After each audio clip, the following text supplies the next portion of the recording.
WTO, everything has to be done on a government by government basis. So you're really, it's pitting one government against another government. It's not really meant for individuals. So we have to have new mechanisms where we are really, an individual can take action against an institution, whether WTO does or WHO does, or a new organization comes up, or some other mixture of these comes up. That is the kind of issues that we have to resolve.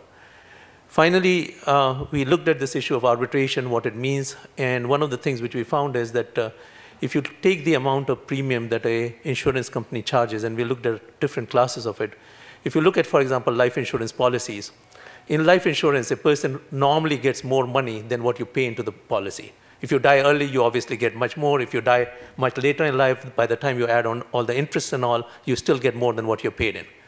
If you look at, on the other hand, the case of health insurance, the amount of money which is paid to the plaintiffs is very low. It's generally lower than 50% of the amount which has been paid. So the doctor pays the premium for it, but ultimately it's the patient who pays it, because the patient has to pay more for doctor for the same services. Now, as far as deterrence is concerned, we looked at the numbers from the state of Massachusetts about how many doctors are disciplined each year, and it's totally negligible as compared to what is the total number which is there. So that deterrence from a disciplinary action is really not happening in any meaningful way.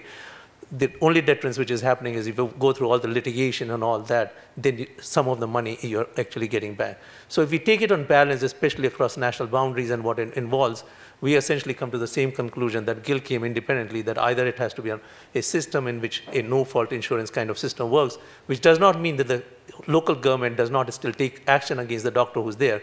If you went to Mexico and something went wrong there, the Mexican authorities will take action under local disciplinary rules, which is exactly the system which the VA uses, which the defense system uses, which is used by the Indian Health Services, that you are actually responsible to one state registration board, even though you can practice anywhere in the country. So that's the same kind of thing which we're advocating. The other is obviously the mechanism of arbitration, and we feel that arbitration is a much more effective way of dealing with issues like this across national boundaries. So that's the basis on which we came to the same conclusion independently that GIL came up with. Thank you.